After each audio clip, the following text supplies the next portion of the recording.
যারা নির্বাচিত হয়েছে তারা কি ধরনের কাজ করেছে সেটা আমাদের কাছে পরিষ্কার না।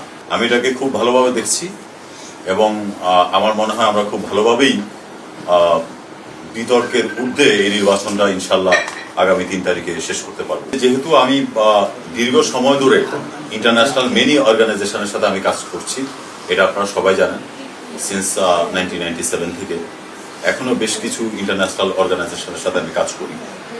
আমার কাছে মনে হলো এই ইন্টারন্যাশনাল অ্যাফেয়ার্স এ যদি আমি কাজ করি তাহলে আমি এফডিসির জন্য কিছু করতে পারবো। বিগত দিনে আমাদের এই পোস্টে যারা নির্বাচিত হয়েছে তারা কি ধরনের কাজ করেছে সেটা আমাদের কাছে পরিষ্কার না।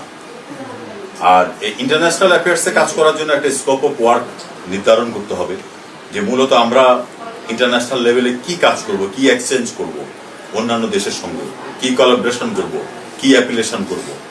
যেমন আমি বলতে পারি যে আপনারা সবাই জানেন ইন্টারন্যাশনাল ফেডারেশন অফ অ্যাক্টরস, যেটাকে ফিয়া বলে, এটা মূলত ফ্রান্সের প্রতিষ্ঠান।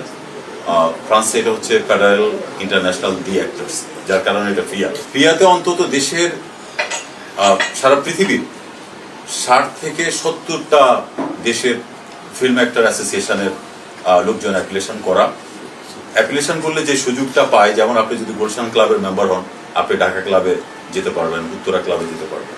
তো সেরকম একটা ইন্টারন্যাশনাল অ্যাসোসিয়েশনের সঙ্গে যদি আমাদের এই ফিল্ম অ্যাক্টর অ্যাসোসিয়েশন একটা অ্যাপিলেশন আমরা করতে পারি তাহলে আমাদের আর্টিস্টগুলো বিশ্বের বিভিন্ন দেশে সুযোগ সুবিধা পাবে। আমি নির্বাচিত হলে আমি ডেফিনেটলি ইন্টারন্যাশনাল কমিউনিকেশন স্টার্ট করব।